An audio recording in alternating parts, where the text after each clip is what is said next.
all very well, but since our queen banished Iolanthe, fairy revels have not been what they were. Iolanthe was the life and soul of fairyland. Why, she composed all our songs and arranged all our dances. We sing her songs, we trip her measures, but we don't enjoy ourselves. To think that 25 years have passed since she was banished. What could she have done to have deserved so terrible a punishment? Something awful. She married a mortal. Oh, is it injudicious to marry a mortal? Injudicious? It strikes at the root of the whole fairy system. By our laws, the fairy who marries a mortal dies. But Iolanthe didn't die. No, because your queen, who loved her with a surpassing love, commuted her sentence to penal servitude for life, on condition that she left her husband and never communicated with him again. And that sentence of penal servitude she is now working out at the bottom of that stream. Yes, but when I banished her, I gave her all the pleasant places of the earth to dwell in. I'm sure I never intended that she should go and live at the bottom of a stream. It makes me perfectly wretched to think of the discomfort she must have undergone. Think of the damp, and her chest was always delicate. And the frogs. Oh, I never shall enjoy any peace of mind until I know why Iolanthe went to live among the frogs. Then why not summon her and ask her? Why? Because if I set eyes on her, I should forgive her at once. But then why not forgive her? 25 years, it's a long time. Think how we loved her. Loved her? What was your love to mine?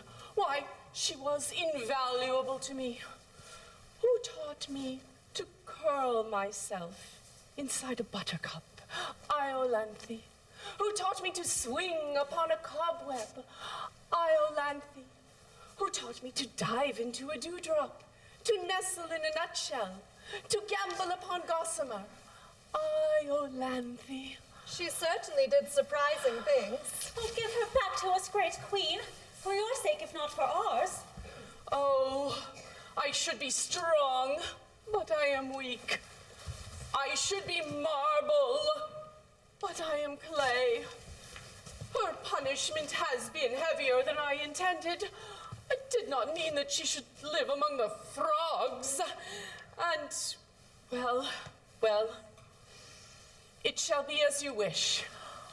It shall be as you wish.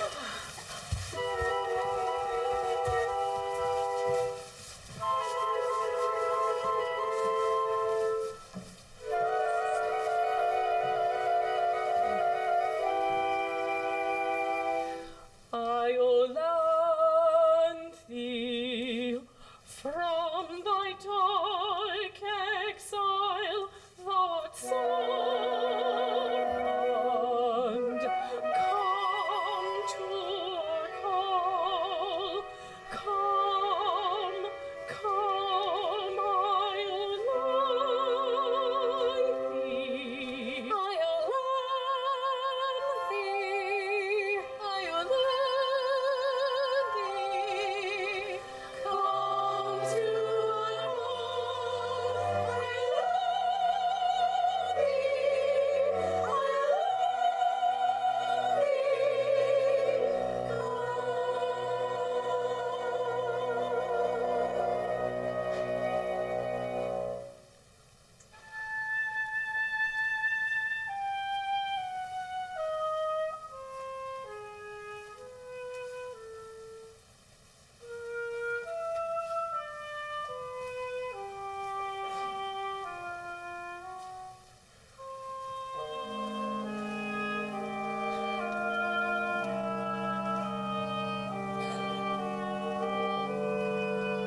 And now tell me, with all the world to choose from, why on earth did you decide to live at the bottom of that stream? To be near my son, Strephon. Bless my heart, I didn't know you had a son. He was born soon after I left by your royal command. But he doesn't even know of his father's existence. How old is he? 24? 24? No one to look at you would think you had a son of 24. That's one of the advantages of being immortal. We never grow old. Is he pretty? He's extremely pretty. Ooh. But he's inclined to be stout. I see no objection to stoutness. In moderation. And what is he? He's an Arcadian shepherd, and he loves Phyllis, a ward in Chancery. A mere shepherd, and he half a fairy. He is a fairy, down to the waist, but his legs are mortal. Dear me. I've no reason to suppose that I am more curious than other people, but I confess I should like to see a person who is a fairy down to the waist, but whose legs are mortal. Oh, nothing easier, for here he comes.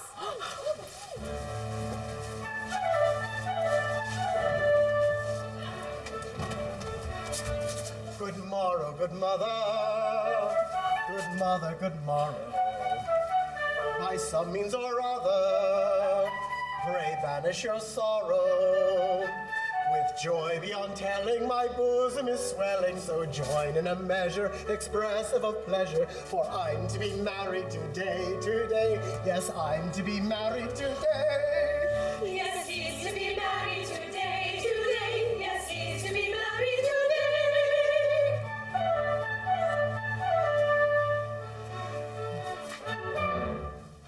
Then at last, the Lord Chancellor has given his consent to your marriage with his beautiful ward, Phyllis. Not he indeed. To all my tearful prayers he answers me, a shepherd lad is no fit helpmate for a ward in Chancery.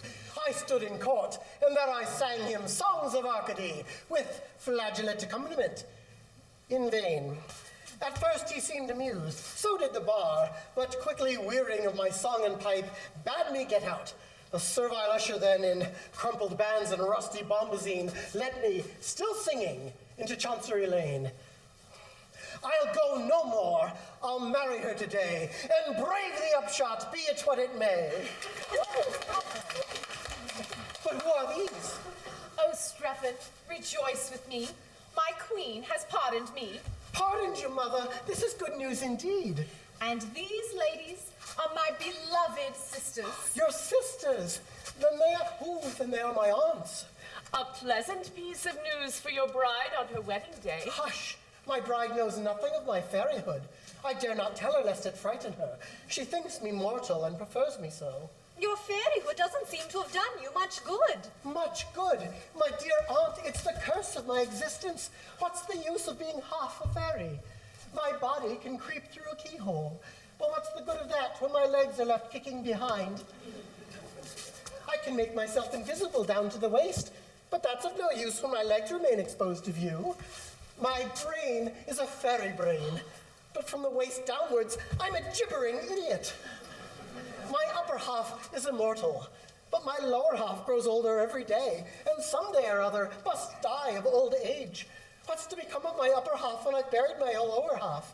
I really don't know. I see your difficulty, but with a fairy brain, you should seek an intellectual sphere of action. Let me see. I've a borough or two at my disposal. Would you like to go into Parliament? A fairy member? That would be delightful. I'm afraid I should do no good there. You see, down to the waist, I'm a Tory of the most determined description. But my legs are a couple of confounded radicals, and on a division they'd be sure to take me into the wrong lobby. You see, they're 2-1, which is a strong working majority. Don't let that distress you. You shall be returned as a liberal conservative, and your legs shall be our peculiar care. I see your majesty does not do things by halves. No, we are fairies down to the feet. Fare thee well, attractive stranger.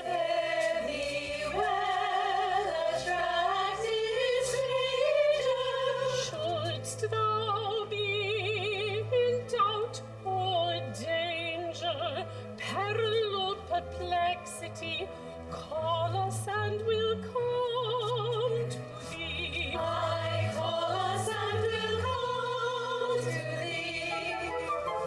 Dripping hither, the windows wide open, the way must now be taking wing to another fairy ring. Dripping hither, we must now be taking wing to another fairy ring.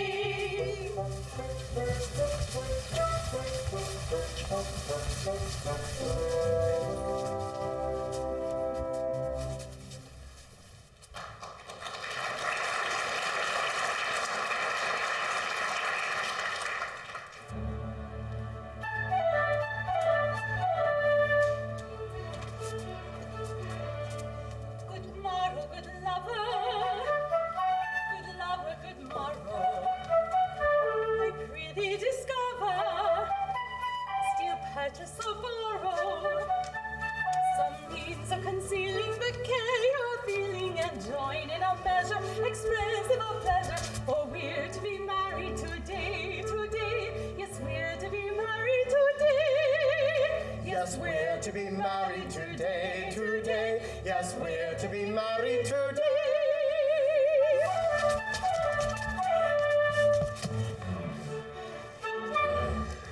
My Phyllis, and today we're to be made happy forever. Well, we're to be married. It's the same thing. I suppose it is.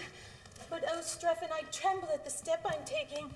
I believe it is penal servitude for life to marry a ward of court without the Lord Chancellor's consent. I shall be of age in 2 years. Don't you think you can wait 2 years? 2 years? Have you ever looked in the glass? No, never. Here, look at that, and tell me if you think it's rational to expect me to wait 2 years. No, you're quite right. It's asking too much. One must be reasonable. Besides, who knows what will happen in 2 years? Why, you might fall in love with the Lord Chancellor himself by that time. Yes, he's a clean old gentleman. As it is, half the House of Lords are sighing at your feet. The House of Lords are extremely attentive. Attentive? I should say they were. Why did 25 Liberal peers come down to shoot over your grass plot last autumn? It couldn't have been the sparrows. Why did 25 Conservative peers come down to fish your pond? Don't tell me it was the goldfish. No, delays are dangerous, and if we are to marry, the sooner the better.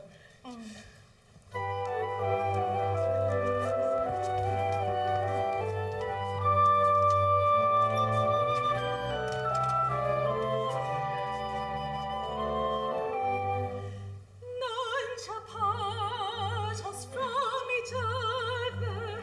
One in life and death are we. To one another, I to thee and thou to me. All in all, to one another, I to thee and thou to me.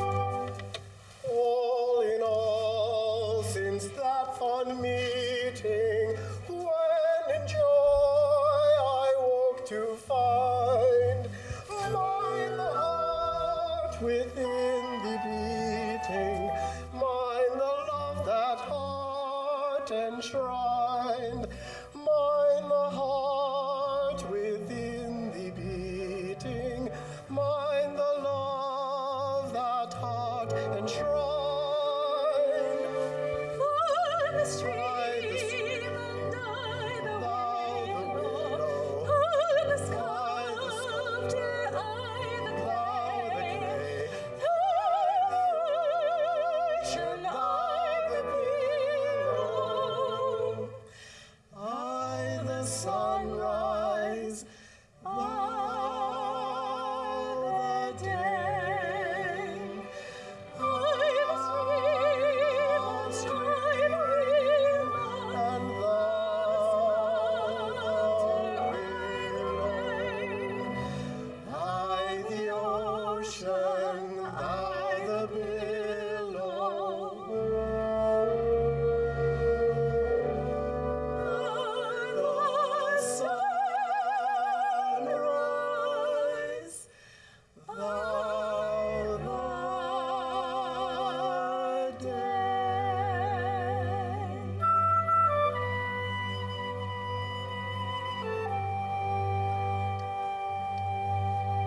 masses. Bow, bow, ye tradesmen, bow, ye masses. Blow the trumpets, bang the brasses. And tantara, sing, tara, sing, tara, tantara, tantara, sing, boom, sing, boom. Freedom is of highest station. Paradox of legislation. Pillars of the British nation. Tantara, tantara, sing boom, tantara, sing boom.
Tantara, sing, sing, tantara, sing, sing. Blow, blow the trumpets, bang the brasses. Blow, blow the trumpets, bang the brasses. Blow, blow the trumpets. Blow, blow the trumpets.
The true embodiment of everything that's excellent. It has no kind of fault or flaw, and I, my lords, embody the law.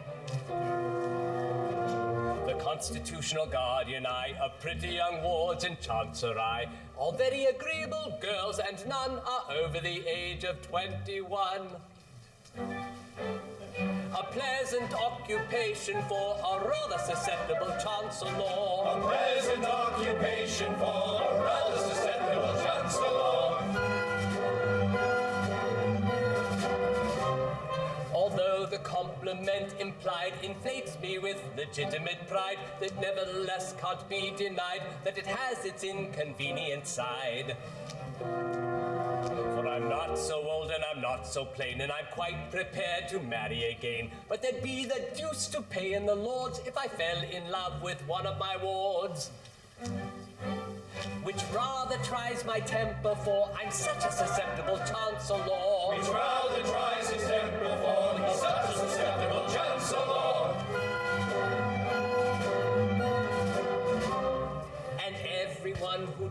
award must come to me for my accord. So in my court I sit all day, giving agreeable girls away.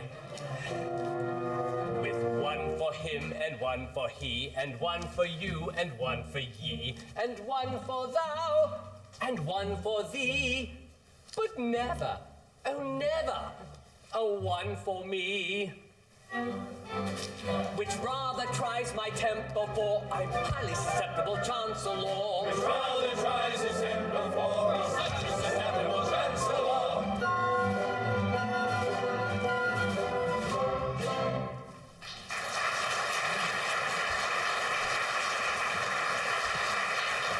And now, my lords, to the business of the day. By all means.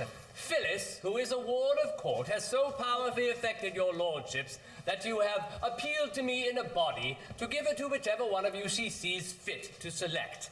And a noble lord has just gone to her cottage to request her immediate attendance. It would be idle to deny that I myself have the misfortune to be singularly attracted to this young person. My regard for her is rapidly undermining my constitution. 3 months ago, I was a stout man. I need say no more. If I could reconcile it with my duty, I would unhesitatingly award her to myself. For I can conscientiously think of no man who is so well fitted to render her exceptionally happy. Hear, hear.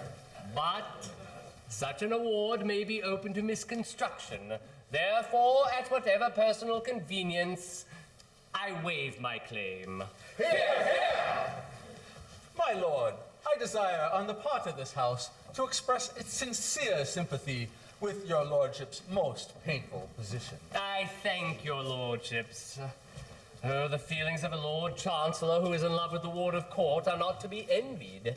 For what is his position? Can he give his own consent to his own marriage to his own ward? Can he marry his own ward without his own consent? And if he marry his own ward without his own consent, can he commit himself a contempt of his own court? And if he commit himself a contempt of his own court, can he appear by counsel before himself to move for arrest of his own judgment? Ah, my lords, it is indeed painful to have to sit upon a wool sack that is stuck with such thorns as these. My lords, I have much pleasure in announcing that I have succeeded in inducing the young person to present herself at the bar of this house. My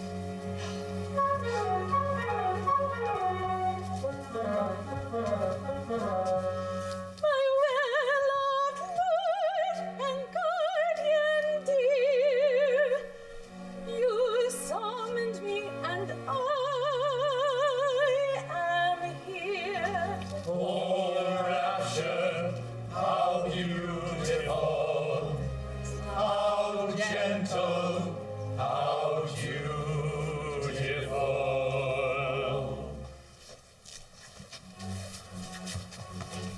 Of all the young ladies I know, this pretty young lady's the fairest.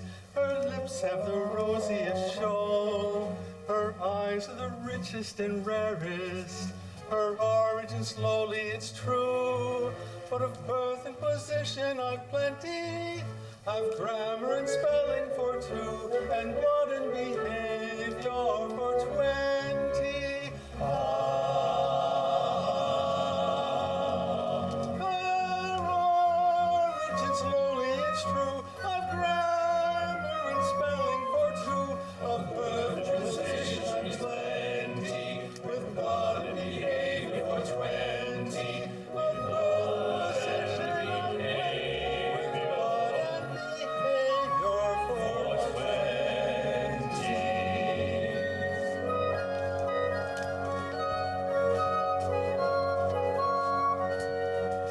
For the views of the House have diverged on every conceivable motion. All questions of party are merged in a frenzy of love and devotion. If you ask us distinctly to say what party we claim to belong to, we reply without doubt or delay. The party we're singing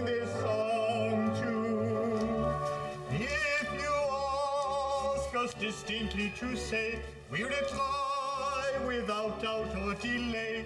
The party we claim to belong to is the party we're singing this song to.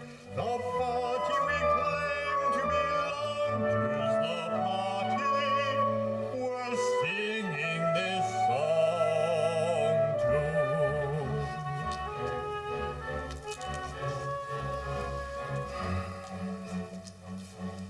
I'm very much pained to refuse, but I'll stick to my pipes and my tables. I can spell all the words that I use, and my crown is as good as my neighbor's.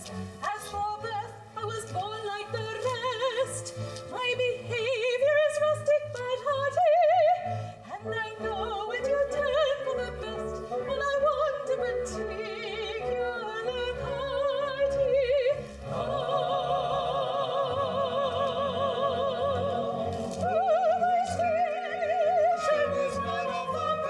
I suppose she was born like the rest. She knows what to look for party when she wants a particular party. She knows where to party whenever I want a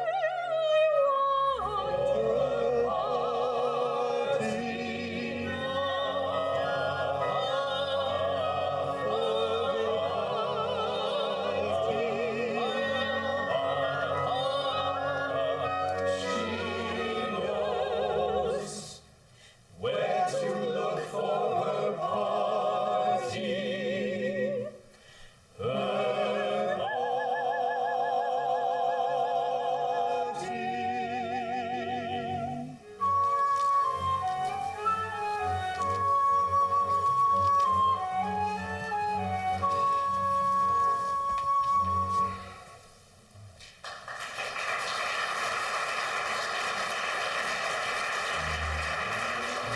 Pretend me not to rank, I'll not be bound.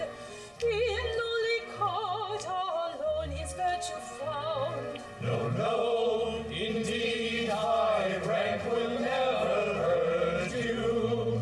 The peerage is not destitute of virtue. Spurn not the nobly born with love affected, nor treat with virtuous scorn the well connected. High rank involves no shame, we boast an equal claim with him of humble name to be respected.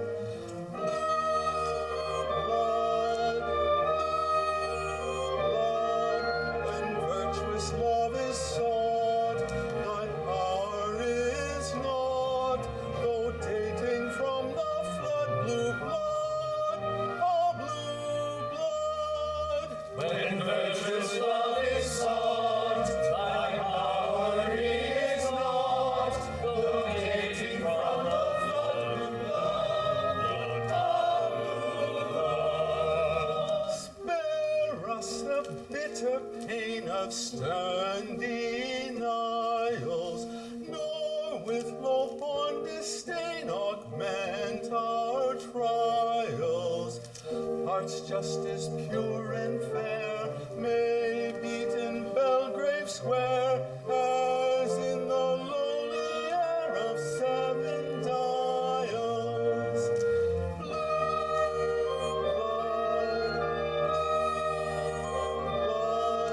Of what avail art thou to serve us now, though dating from the flood, blue blood, oh blue blood. Of what avail art thou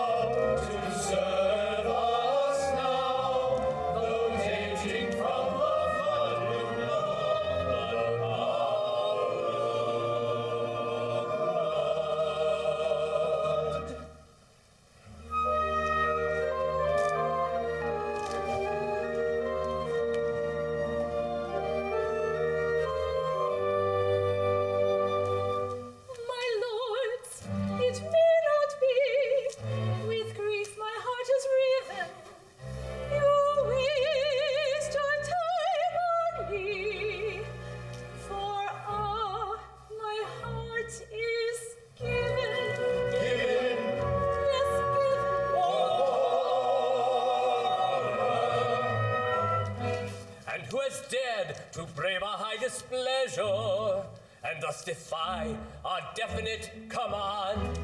'Tis I, young Strephon, mine this priceless treasure. Against the world, I claim my darling's hand.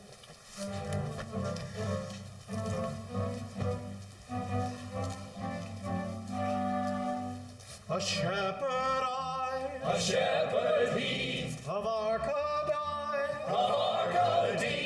betrothed are we, betrothed are they, and mean to be espoused today. A shepherd I, Arcady, a shepherd he, Arcady, betrothed are they, and mean to be espoused today. Neath this blow, worse than stab of dagger, though we momentarily stagger, in each heart, proud are we innately, let's depart, dignified and stately, let's depart, dignified and stately, dignified and stately, dignified and stately, dignified and stately, dignified and stately, dignified and stately.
Excuse have you to offer for having disobeyed an order of the Court of Chancery?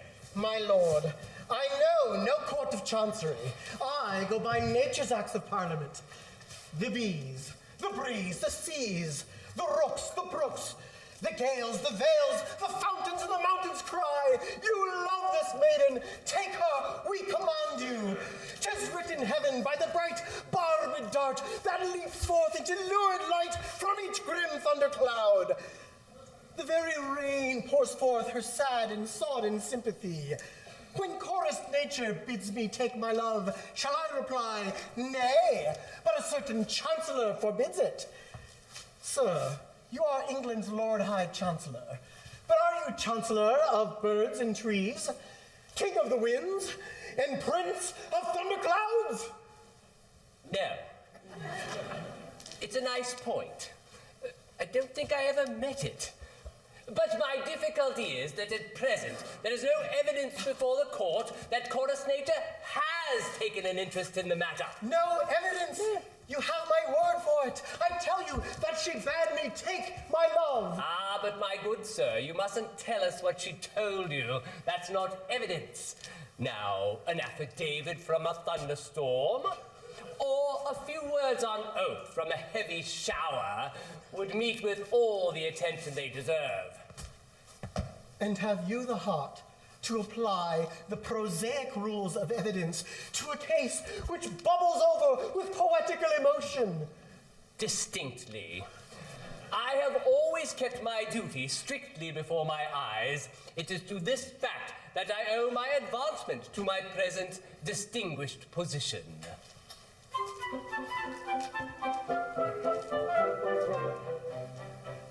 When I went to the bar as a very young man, said I to myself, said I, I'll work on a new and original plan, said I to myself, said I. I'll never assume that a rogue or a thief is a gentleman worthy implicit belief, because his attorney has sent me a brief, said I to myself, said I.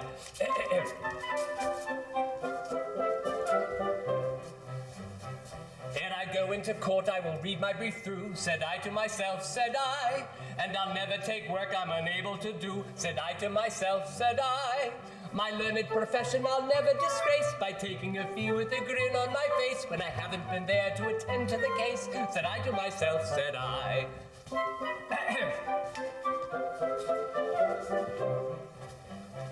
I'll never throw dust in a juryman's eyes, said I to myself, said I. Or hoodwink a judge who is not overwise, said I to myself, said I. Or assume that the witness is summoned in force and exchequer Queen's Bench common pleas or divorce have perjured themselves as a matter of course, said I to myself, said I.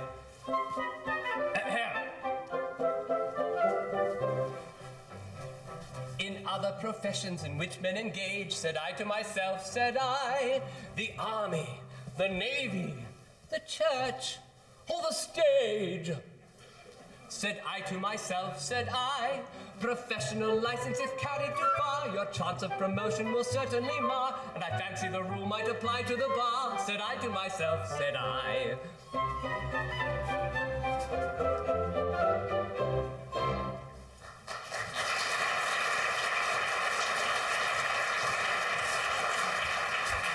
Oh, Phyllis, Phyllis, to be taken from you just as I was on the point of making you my own.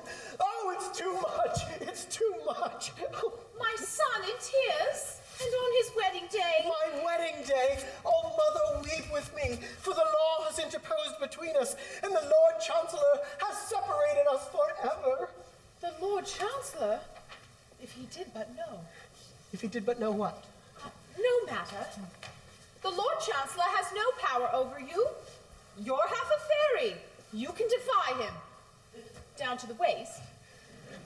Yes, but from the waist downwards, he can commit me to prison for years. Of what avail is it that my body is free if my legs are working out 7 years penal servitude? True. But take heart. Our queen has promised you her special protection. I'll go and lay your peculiar case before her. Beloved mother, how can I repay the debt I owe you?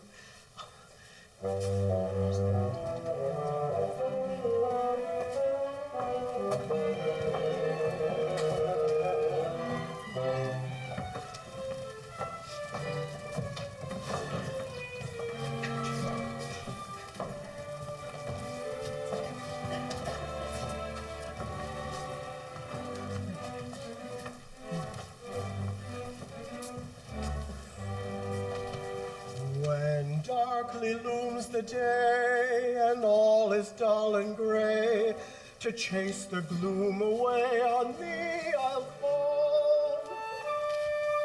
What was that? I think I heard him say that on a rainy day, to while the time away on her he'd call. We think we heard him say that on a rainy day, to while the time away on her he'd call.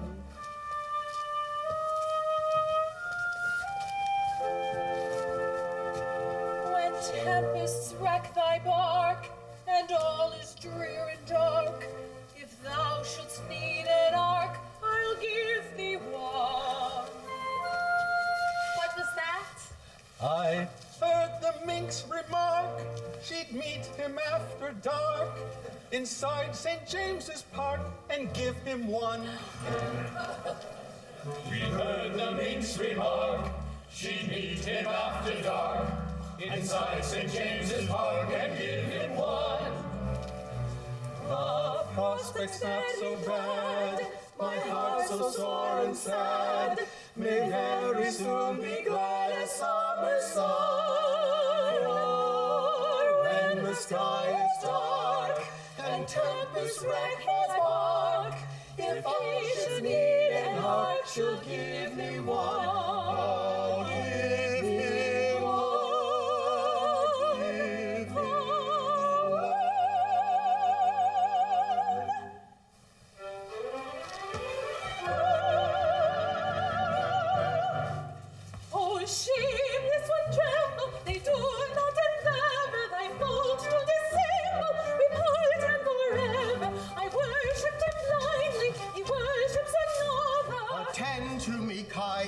this lady's my mother. This lady's his what? This lady's my mother. This lady's his what? He says she's his mother.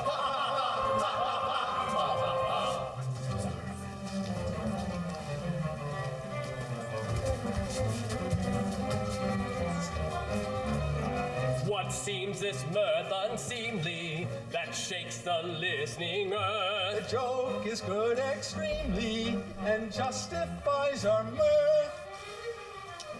This gentleman is seen with a maid of 17, a taking of his dolce far niente. And what does it achieve? For he asks us to believe she's his mother and he's nearly 25. Recollect yourself, I pray, and be careful what you say, as the ancient Roman said, festina lente.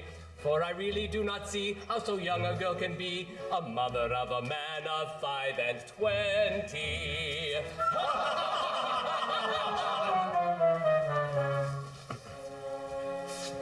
My lord, of evidence I have no dearth. She has been my mother from my birth. In babyhood, upon her lap I lay, with infant food she moistened my clay.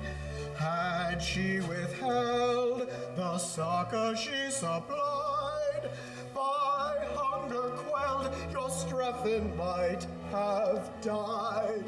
Had that refreshment been denied, indeed our Strephon might have died. Had that refreshment been denied, indeed our Strephon might have died. But As she's not his mother, it appears, why weep these hot unnecessary tears? And by what laws should we so joyously rejoice because our Strephon did not die? Or rather, let us pipe our eye, because our Strephon did not die. that's very true, let's pipe our eye, because our Strephon did not die.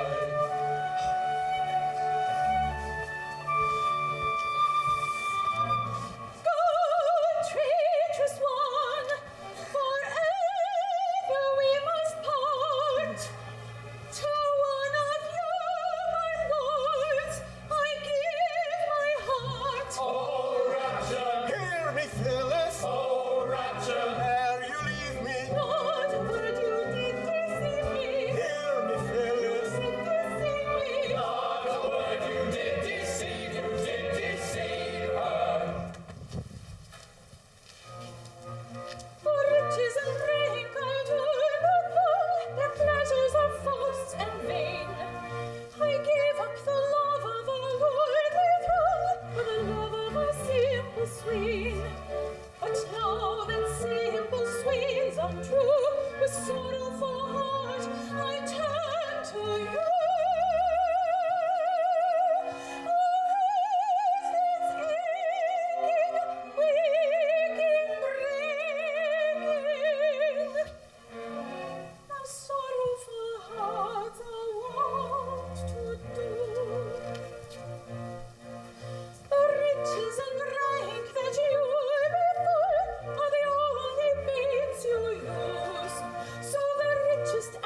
Strephon's life is shady.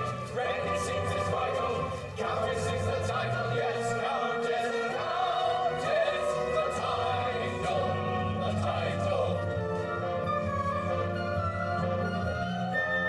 But of what I'm not aware. But of what I'm not aware. Can I, inactive, see my fortunes fade? No, no.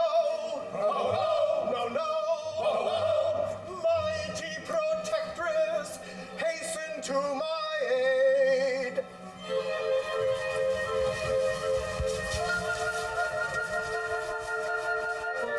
Tripping thither, nobody knows why or whither. Why you want us, we don't know. What you summoned us and so. Enter all the little fairies through their usual tripping measure. To oblige you all our carries, tell us, pray, what is your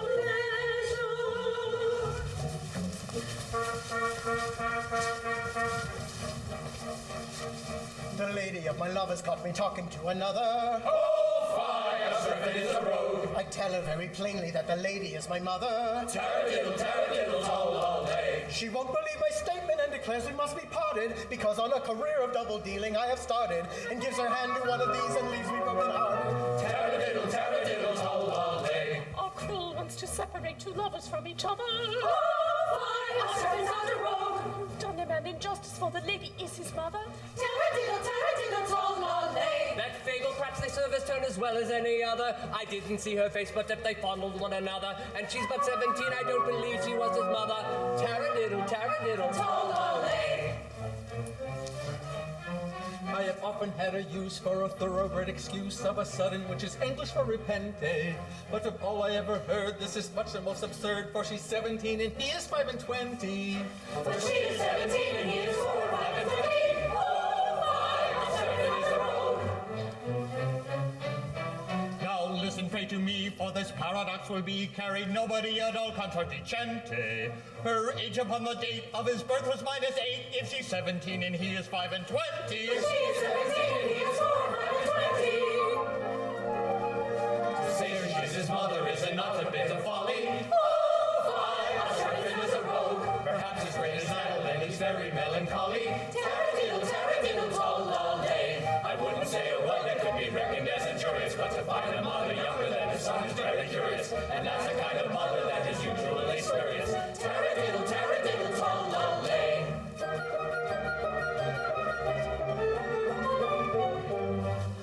Go away, madam, I should say, madam, you display, madam, shocking taste. It is rude, madam, to intrude, madam, with your brood, madam, brazen face. You come here, madam, interfere, madam, with a peer, madam, I am one. You're aware, madam, what you dare, madam, so take care, madam, and be gone. Let us say, madam, I should say, madam, they display, madam, shocking taste. It is rude, madam, to allude, madam, to your brood, madam, brazen face. We don't fear, madam, any peer, madam, though my dear, madam, this is one. They will stare, madam, wide aware, madam, what they dare, madam, what they've done.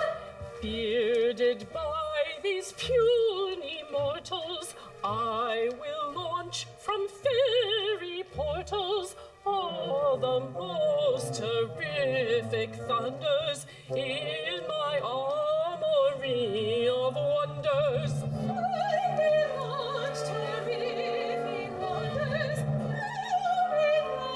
repent their blunders. Go away, madam, I should say, madam, you display, madam, shocking taste. It is rude, madam, to your brood, madam, brazen face. We don't fear, madam, any fear, madam, what they dear, madam, I am one. You're aware, madam, what you wear, madam, what they dare, madam, what you wear, madam, what they dare, they will dare, madam, dare, and they dare, and they dare.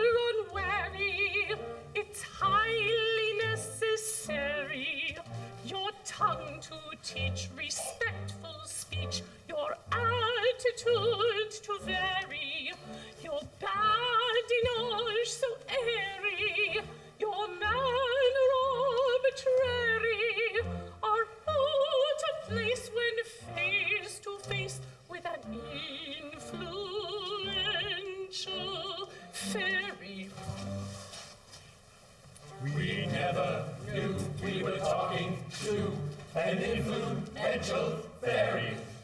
A plague on this vagary.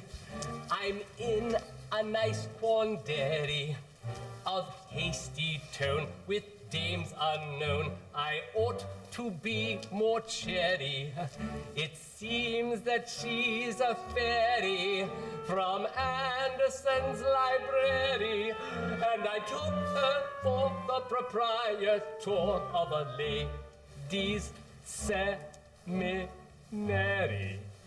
We took her for the proprietor of a ladies' seminary.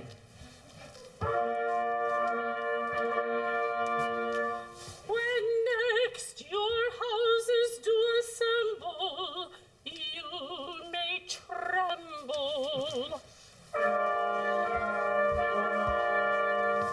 Our wrath, when gentlemen offend us, is tremendous. They need to underrate our calling, doom appalling. Take down our sentence as we speak it, and he shall wreak it. Oh, spare us! Henceforth Strephon cast away, crooks and pipes and ribbons so gay, flocks and herds that bleat and low, into Parliament you shall go. Into Parliament he shall go, backed by your supreme authority, he'll command a large majority. Into Parliament, Parliament, Parliament he shall go. Into Parliament he shall go. Into Parliament, Parliament, Parliament he shall go. Into Parliament he shall go. In the parliamentary hive, liberal or conservative, Whig or Tory, I don't know, but into Parliament you shall go. Into Parliament he shall go, backed by your supreme authority, he'll command a large majority. Into Parliament, P.A. Parliament, P.A. Parliament he shall go. Into Parliament he shall go. Into Parliament, Parliament, Parliament he shall go. Into Parliament he shall go.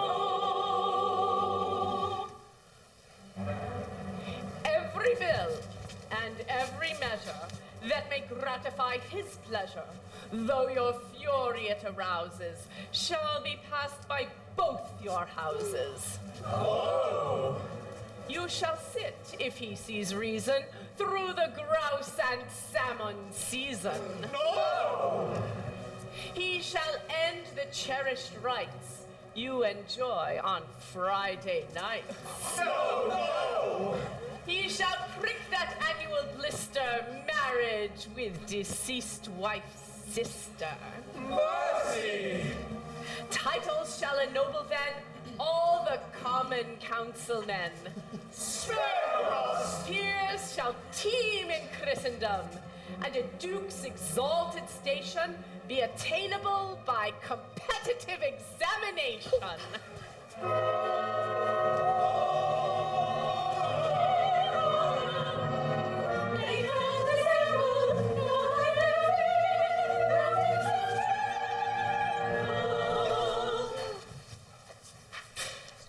Thank you.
one Greek remark, and one that's French. The word is out and quickly country face the night. And the word is French. To see she has before heard of vulgar plans. A Latin word. To fill with joy and madness and the horrible line. One Greek remark. One Latin word, one Greek remark, and one that's French. There's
When all night long a chap remains on sentry go to chase monotony, he exercises of his brains, that is, assuming that he's got any.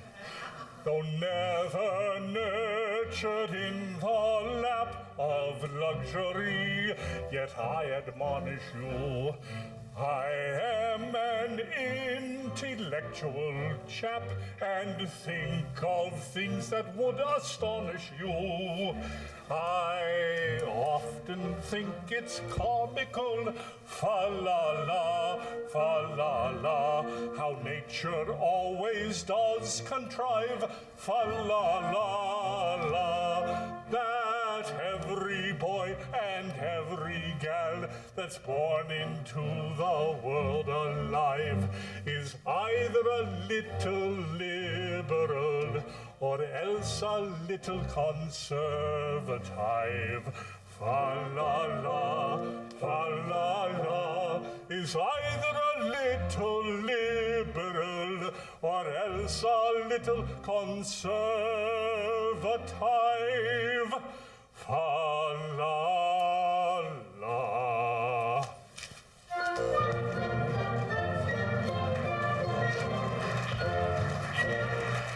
When in that house MPs divide, if they've a brain and cerebellum too, they've got to leave that brain outside and vote just as their leaders tell them to.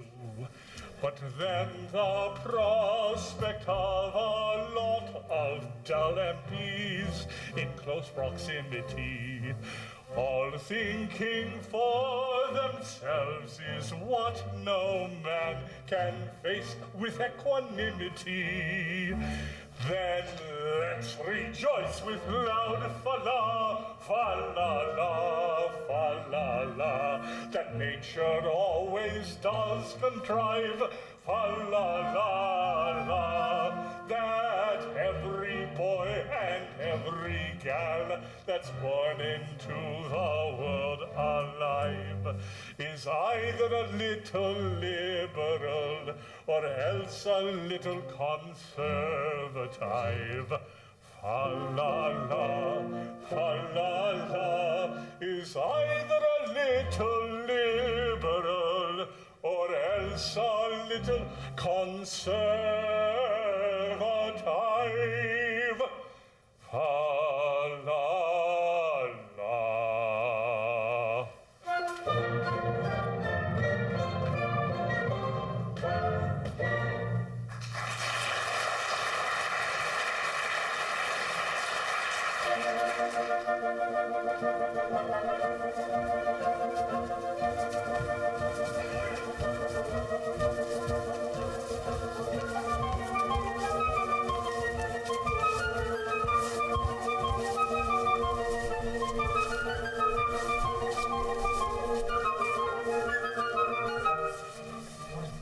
Streppon's a member of Parliament, carries every bill he chooses to his measures all assent, showing that fairies have their uses. Whigs and Tories in their glories, giving an ear to all his stories. Lords and commons are both in the blues. Strephon makes them shake in their shoes, shake in their shoes, shake in their shoes, shake in their shoes. Strephon makes them shake in their shoes in their shoes. Streppon's a member of Parliament, running amok of all abuses, his unqualified assent. Somehow nobody now refuses.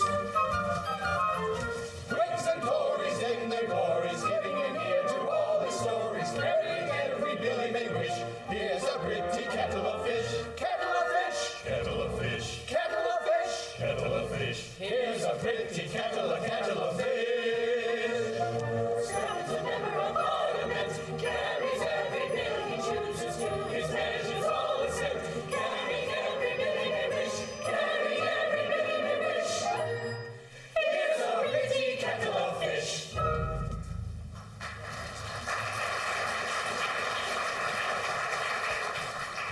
You seem annoyed. Annoyed? I should think so. Why, this ridiculous protege of yours is playing the deuce with everything. Tonight is the second reading of his bill to throw the peerage open to competitive examination. And he'll carry it, too. Carry it? Of course he will. He's a parliamentary wheelbarrow. He carries everything. Yes, if you please, that's our fault. What deuce it is? Yes, we influence the members and compel them to vote just as he wishes them to. It's our system. It shortens the debates. Well, but think what it all means. I don't so much mind for myself, but with a house of peers with no grandfathers worth mentioning, the country must go to the dogs. I suppose it must. I don't want to say a word against brains. I've a great respect for brains. I often wish I had some myself. But with a House of Lords composed exclusively of people of intellect, what's to become of the House of Commons? I hadn't thought of that. This comes of women interfering in politics. It so happens that if there is an institution in Great Britain which is not susceptible of any improvement at all, it is the House of Peers.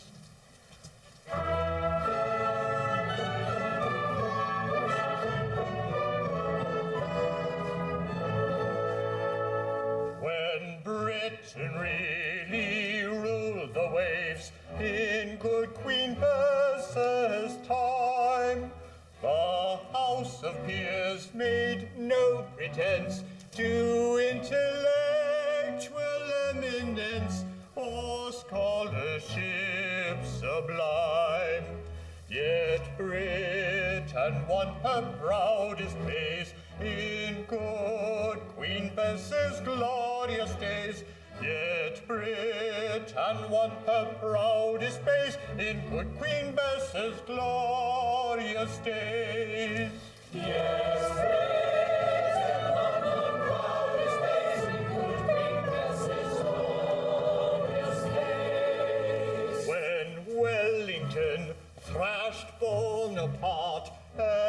every child can tell. The House of Peers throughout the war did nothing in particular, and did it very well. Yet Britain set the world ablaze in good King George's glorious days. Yet Britain set the world ablaze in good King George's glorious days. Yes, Britain set the world ablaze in good King George's glorious days. And while the House of Peers withholds its legislative hand, and noble statesmen do not itch to interfere with matters which they do not understand. As bright will shine Great Britain's rays as in King George's glorious days. As bright will shine Great Britain's rays as in King George's glorious days. As bright will shine Great Britain's rays as in King George's glorious days.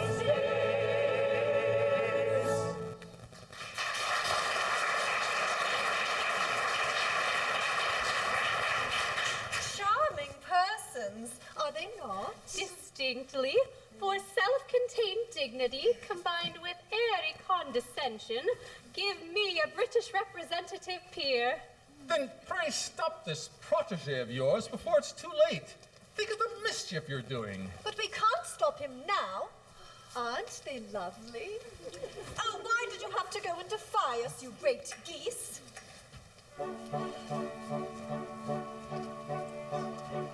In vain to us you plead, don't go.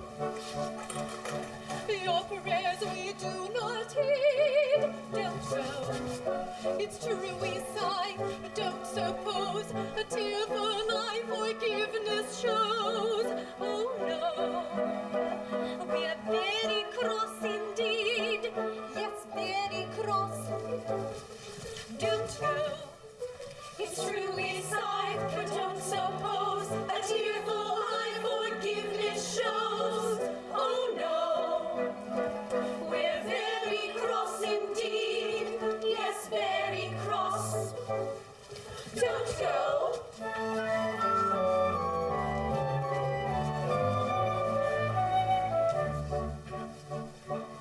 Your disrespectful sneers, don't go. Call forth indignant tears, don't go. You break our laws, you are a foe. We cry because we hate you so.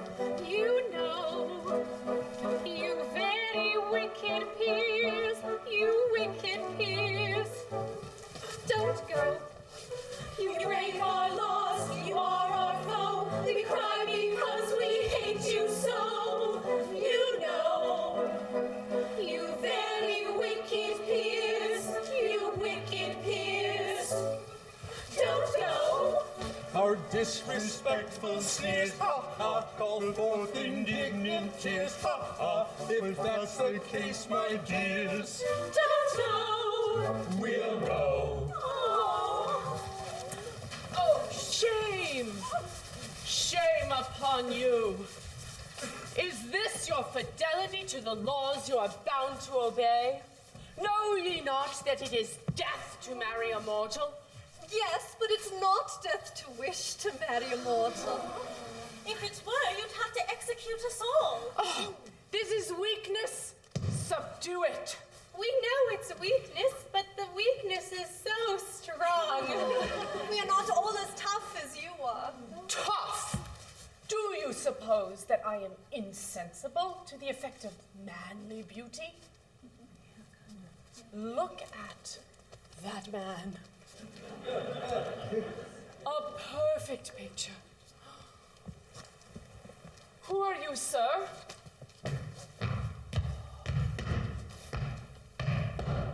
Private Willis, B Company, 1st Grenadier Guards, ma'am. You're a very fine fellow, sir. Well, I am generally admired, ma'am. I can quite understand it. Now, here is a man whose physical attributes are simply godlike. That man has a most extraordinary effect upon me. If I yielded to a natural impulse, I should fall down and worship that man. But I mortify this inclination. I wrestle with it, and it lies beneath my feet. That is how I treat my regard for that man.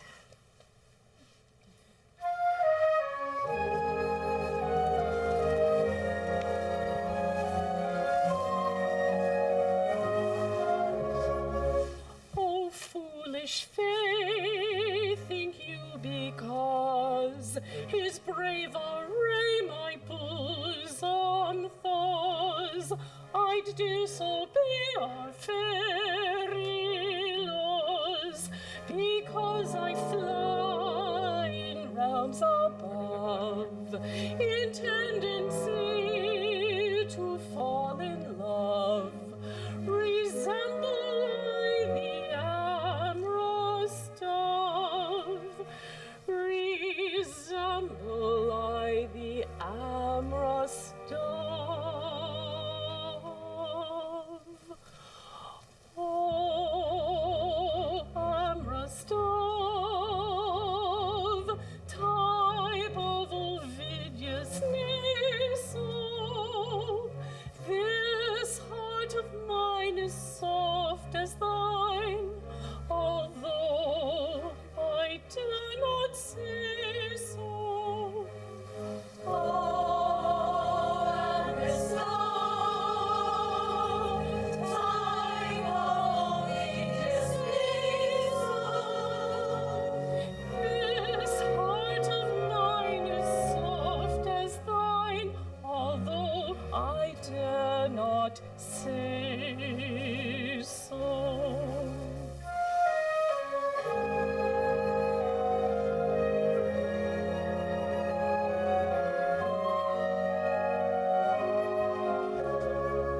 On fire that glows with heat intense, I turn the hose of common sense, and out it goes at small expense. We must maintain our fairy law. That is the main on which to draw. In that we gain a Captain Shaw. In that we gain a Captain Shaw. Oh, Captain Shaw, type of true love kept under, could thy brigade with cold cascade quench my great love I wonder? Oh, Captain Shaw, type of true love kept under, could thy brigade with cold cascade quench my great love I wonder?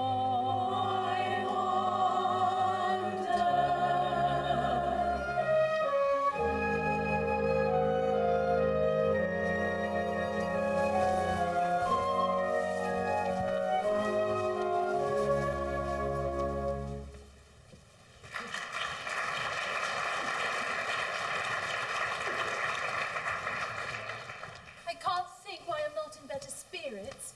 I'm engaged to two noblemen at once. That ought to be enough to make any girl happy. But I'm miserable. And don't suppose it's because I care for Strephon, for I hate him. No girl could care for a man who goes about with a mother considerably younger than himself. Phyllis, my darling. Phyllis, my own. Don't, how dare you? Oh, but perhaps you're the two noblemen I'm engaged to. I am one of them. I am the other.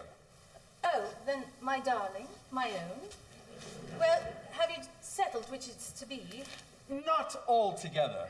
It's a difficult position. It would hardly be delicate to toss up. On the whole, we would rather leave it to you. How can it possibly concern me? You are both earls, and you are both rich, and you are both plain. So we are. At least I am. So am I. No. Oh, I am indeed very plain. Well, perhaps you are. There's really nothing to choose between you. If one of you was to forgo his title and distribute his estates among his Irish tenantry, well, then I should see a reason for accepting the other. Tolloller, are you prepared to make this sacrifice? No. Not even to oblige a lady? No, not even to oblige a lady. Then the only question is, which of us shall give way to the other? Perhaps on the whole, she would be happier with me. I don't know, I may be wrong. No, I don't know that you are. I really believe she would. But the awkward part of the thing is that if you rob me of the girl of my heart, we must fight, and one of us must die. It's a family tradition that I've sworn to respect. It's a painful position, for I have very strong regard for you, George. My dear Thomas. You are very dear to me, George. We were boys together. At least I was. If I were to survive you, my existence would be hopelessly embittered. Then, my dear Thomas, you must not do it. I say it again and again. If it will have this effect on you, you must not do it. No. If one of us is to destroy the other, let it be me. No. Ah, yes, by our boyish friendship, I implore you. Well, be it so. But no. I cannot consent to an act which would crush you with unavailing remorse. But it would not do so. I should be very sad at first. Oh, who would not be? But it would wear off. I like you very much, but not perhaps as much as you like me. George, you're a noble fellow, but that telltale tear betrays you. No, George, you are very fond of me, and I cannot consent to give you a week's uneasiness on my account. But, dear Thomas, it would not last a week. Remember, you lead the House of Lords. On your demise, I shall take your place. Oh, Thomas, it would not last a day. Now, I do hope that you're not going to fight about me, because it really isn't worthwhile. Well, I don't believe it is. Nor I. The sacred ties of friendship are paramount. Though perhaps I may incur your blame, the things are few I would not do in friendship's name. And I may say I think the same, not even love should rank above true friendship's name. Then pray be mine the blame. Forget your craze and go your ways in friendship's name. In friendship's name. Oh, many a man in friendship's name has yielded fortune, rank, and fame, but no one yet in the world so wide has yielded up a promised bride.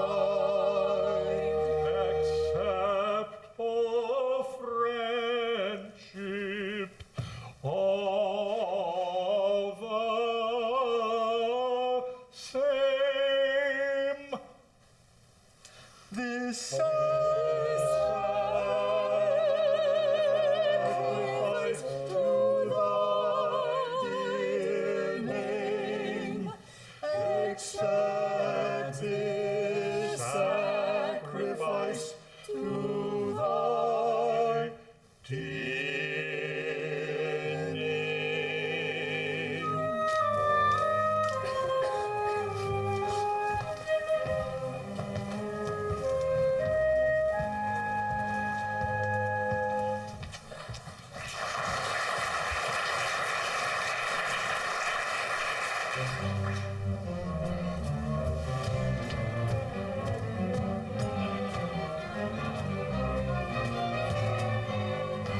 Love, unrequited, robs me of my rest. Love, hopeless love, my ardent soul encumbers. Love, nightmare-like, lies heavy on my chest and weaves itself into my midnight slumbers.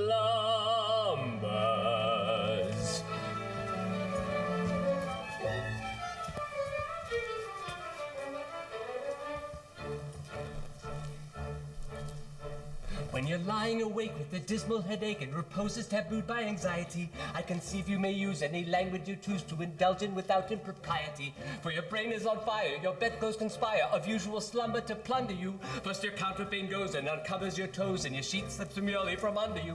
Then your blanketing tickles, you feel like mixed pickles, so terribly sharp is the pricking. And you're hot and you're cross and you tumble and toss till there's nothing twixt you and the ticking. Then the bedclothes all creep to the ground in a heap, and you pick them all up in a tangle. Then your pillow resigns and politely declines to remain at its usual angle. You get some repose in the form of a doze without eyeballs and head ever aching. But your slumbering teems with such horrible dreams that you very much better be waking. For you dream you are crossing the channel and tossing about on a steamer from Harwich, which is something between a large bathing machine and a very small second-class carriage. You're giving a treat, penny ice and cold meat, to a party of friends and relations. They're a ravenous horde, and they all came on board at Sloane Square at South Kensington Station. Bound on that journey, you find your attorney. He started that morning from Devon. He's a bit undersized, and you don't get surprised when he tells you he's only 11. Well, you're riding like mad with a singular lad. By the by, the ship's now a four-wheeler, and you're playing round games, and he calls you bad names when you tell him that ties pay the dealer. Well, this you can't stand, so you throw up your hand, and you find you're as cold as an icicle. In your shirt and your socks, the black silk with gold clocks, crossing Salisbury Plain on a bicycle. And he and the crew are on bicycles too, which they somehow or other invested in. And he's telling the tars all the particulars of a company he's interested in. It's a scheme of devices to get at low prices, all good from confections to cables, which tickles the sailors by treating retailers as though they were all vegetables. You get a good spadesman to plant a small tradesman, first take off his boots with a boot tree, then his legs will take root and his fingers will shoot and he'll blossom and bud like a fruit tree. From the greengrocer tea you get grapes and green pea, cauliflower, pineapples and cranberries, while the pastry cook plant Kerry brandy will grant apple puffs and three-corners and banberries. The shares at a penny and ever so many are taken by Rothschild and Baring. Well, just as a few are allotted to you, you awake with a shot of despairing. You're a regular wreck with a crick in your neck, and no wonder you snow for your heads on the floor, and you've needles and pit from your soul to your shins, and your flesh is a creep for your left leg to sleep, and you've crap in your toes and a fly in your nose, some fluff in your lung and a feverish tongue, a thirst at the sense and a terrible sense that you haven't been sleeping in clover. But the darkness is past, and it's daylight at last, and the night has been long. Ditto, ditto, my song. And thank goodness they're both of them over.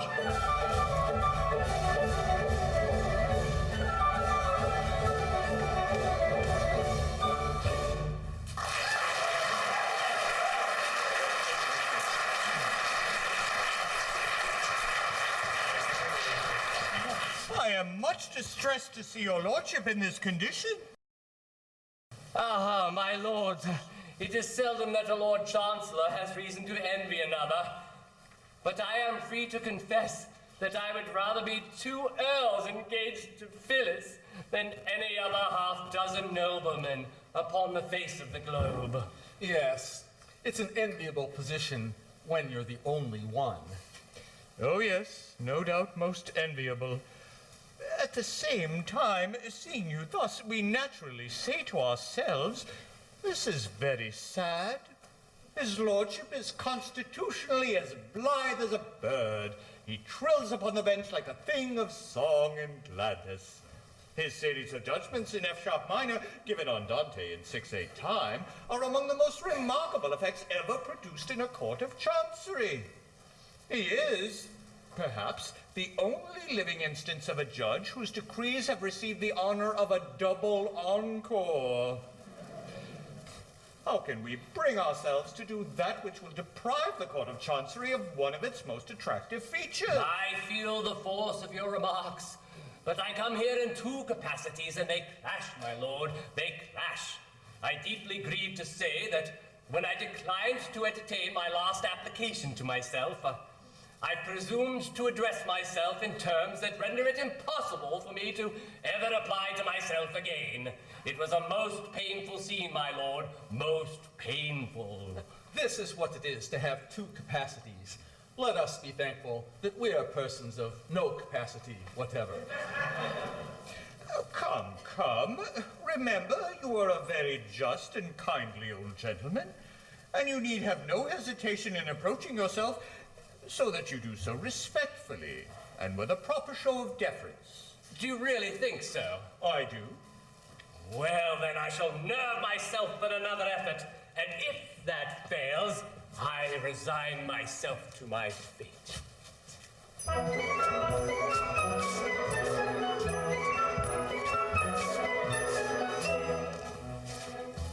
If you go in, you're sure to win. Yours will be the charming maid. Be your law, the ancient saw. Fate had never won, fair lady. Never, never, never fate had never won, fair lady. Every journey has an end. When at the worst affairs will mend. Dark the dawn when day is nigh. Hustle your horse and don't say die.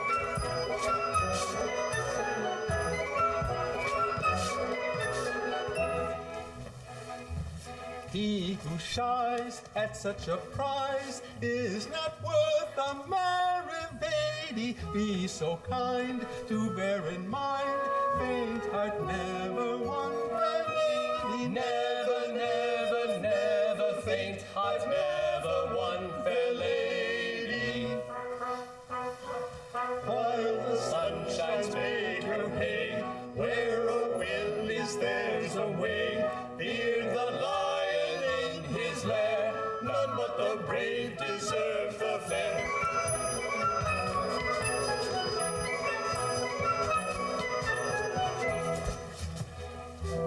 I'll take heart and make a start, though I fear the prospect's shady. Much I'd spend to gain my end. Faint heart never won fair lady. Never, never, never faint heart never won fair lady. Nothing venture, nothing win. Blood is thick, but water's thin.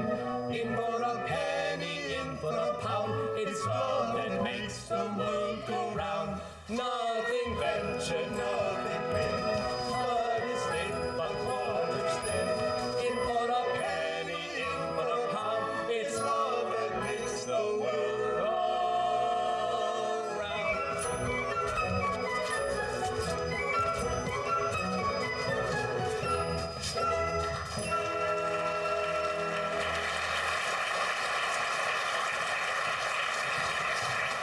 Oh, I suppose one ought to enjoy oneself in Parliament when one leads both parties as I do.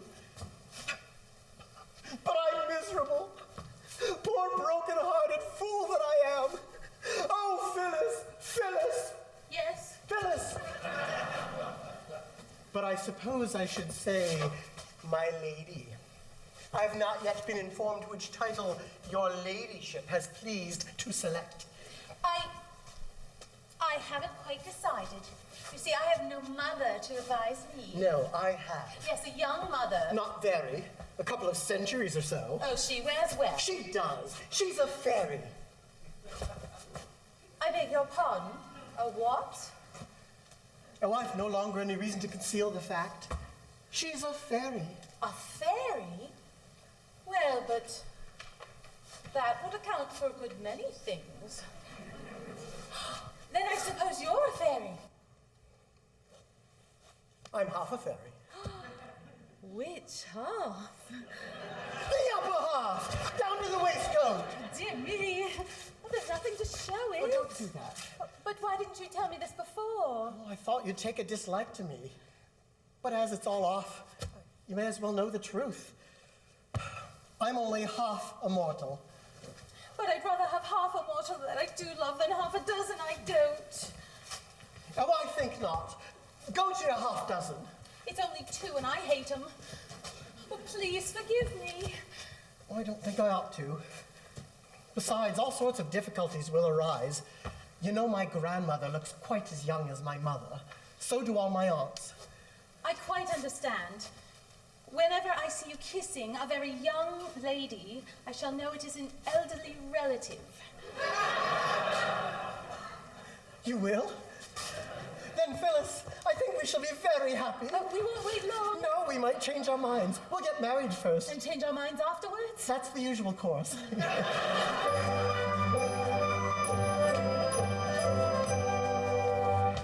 If we're weak enough to tarry ere we marry, you and I, of the feeling I inspire, you may tire by and by, for peers with flowing coffers press their offers, that is why I am sure we should not tarry ere we marry, you and I. If we're weak enough to tarry ere we marry, you and I, with a more attractive maiden to a lady more may fly. If by chance we should be parted, broken-hearted, I should die. So I think we will not tarry ere we marry, you and I.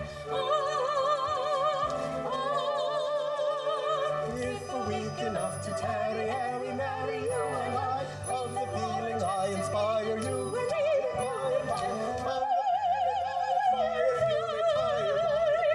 If we're weak enough to tarry ere we marry, you and I, of the feeling I inspire, you may tire by and by. So I think we will not tarry ere we marry, you and I, you and I, you and I.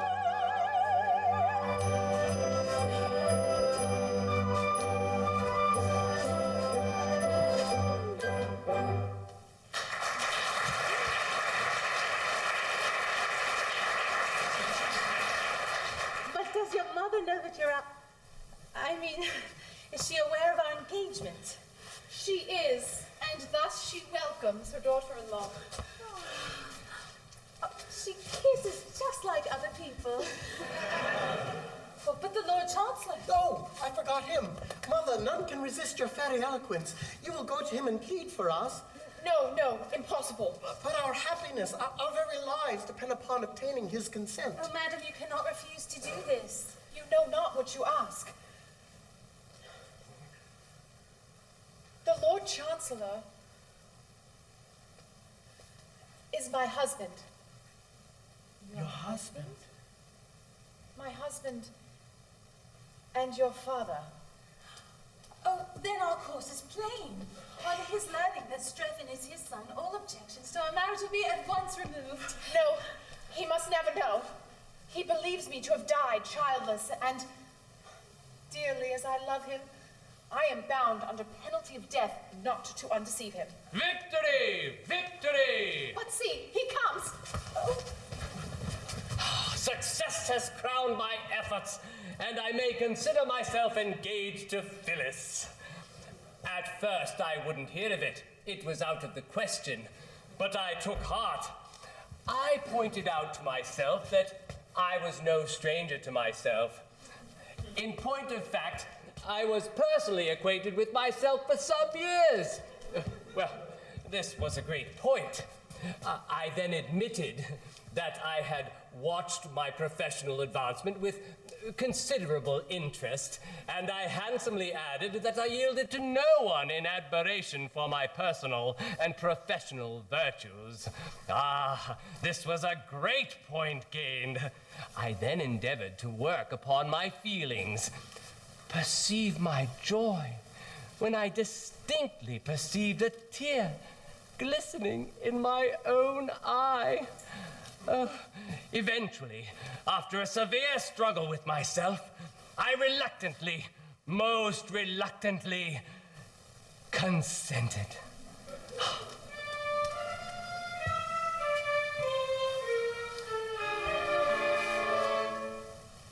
My lord, a suppliant at your feet I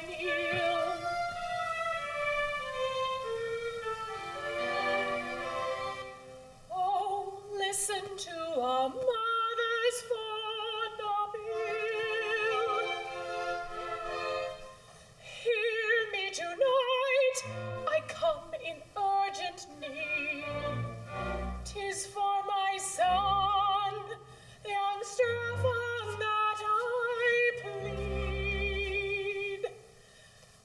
He loves, if in the bygone years thine eyes have ever shed tears, bitter, unavailing tears of one untimely dead.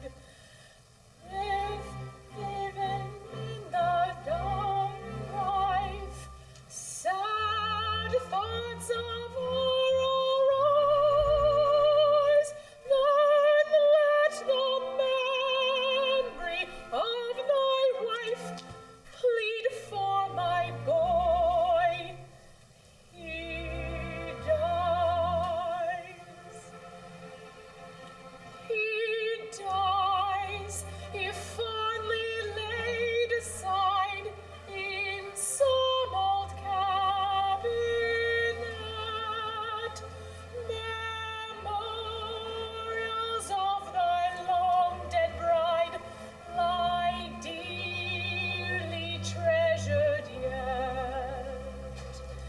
Then let her hallowed bridal dress, her little dainty gloves, her withered flowers, her faded tress, plead for my boy. He loves. It shall not be, for so the fates decide. Learn thou that Phyllis is my promised bride. My bride! No, no. It shall be so. Those who would separate us, woe betide. My doom thy lips have spoken. I plead in vain.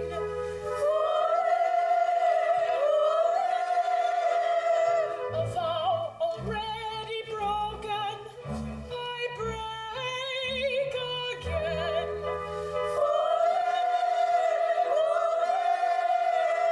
For him, for her, for thee, I yield my life.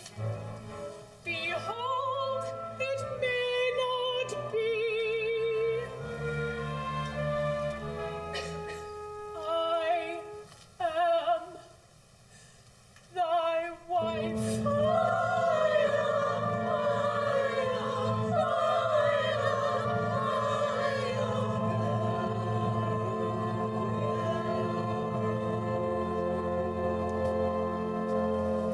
Iolanthe, thou livest. I live. Now let me die.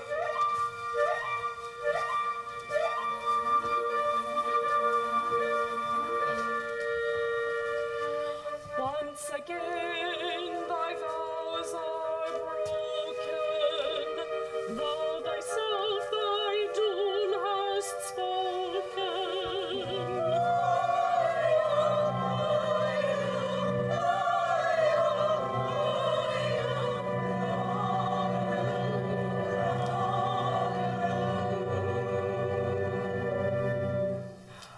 Bow thy head to destiny, death thy doom, and thou shalt die.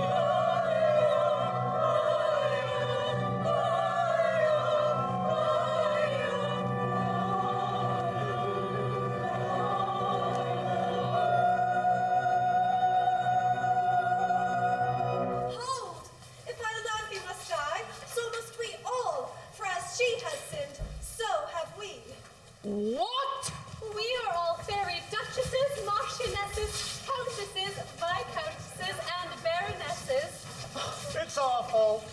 couldn't help themselves. It seems they have helped themselves, and pretty freely, too. You have all incurred death. But I can't slaughter the whole company. And yet,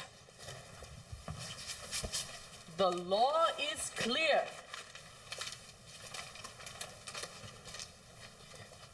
Every fairy must die who marries a mortal. Allow me, as an old equity draftsman, to make a suggestion. The subtleties of the legal mind are equal to the emergency. Oh, it's really quite simple. The insertion of a single word should do it. Let it stand that every fairy must die who doesn't marry a mortal. There you have it, out of your difficulty at once. We like your humor. Very well.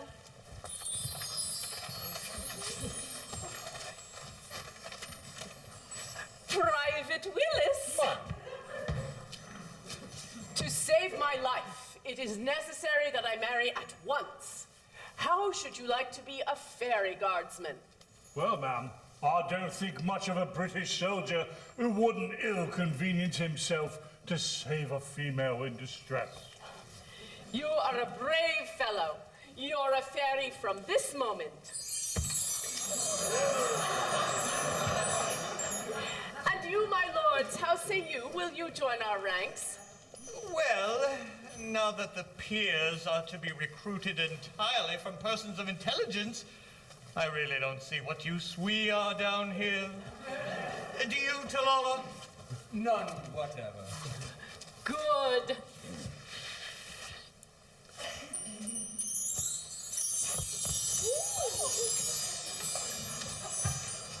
Then away we go to fairyland.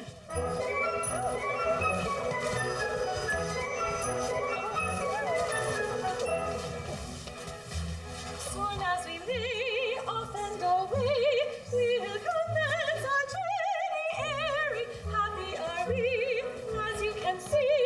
Everyone is now a fairy. Everyone is now a fairy.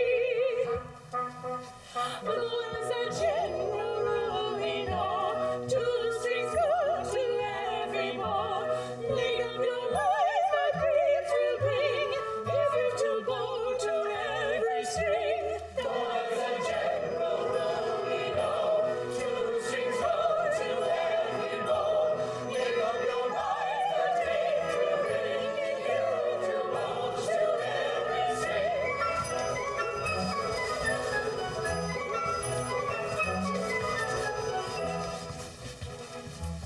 Up in the sky, ever so high, pleasures come in endless series. We will arrange happy exchange, house of peers for house of peeries, peeries, peeries, peeries, house of peers for house of peeries. Up in the air, sky high, free from wars in Chancery, I shall be surely happier, for I such a susceptible Chancellor. Up in the air, sky high, free from wars in Chancery, I will be surely happier, for I such a susceptible Chancellor.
lovely way. This unique procession passes. Tan-tan-ta-ra, sing, tan-tan-ta-ra, sing, tan-tan-ta-ra, sing, tan-tan-ta-ra, sing, tan-tan-ta-ra, sing, tan-tan-ta-ra, sing, tan-tan-ta-ra, tan-tan-ta-ra, sing, boom. If you go in, you're sure to win. Yours will be the charming maid. Be your law, the ancients saw. Fate had never won fair lady. Never, never, never fate had never won fair lady. Every journey has an end. When at the worst affairs will mend. Dark the dawn when day is nigh. Hustle your horse and don't say die.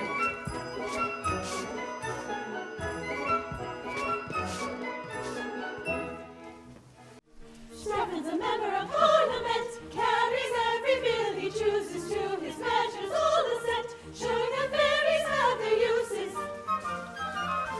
Whigs and Tories in their glories, giving an ear to all his stories. Lords and commons are both in the blues. Strephon makes them shake in their shoes, shake in their shoes, shake in their shoes, shake in their shoes, shake in their shoes. Strephon makes them shake in their shoes and their shoes. Streppon's a member of Parliament, running amok of all abuses, his unqualified assent. Somehow nobody now refuses.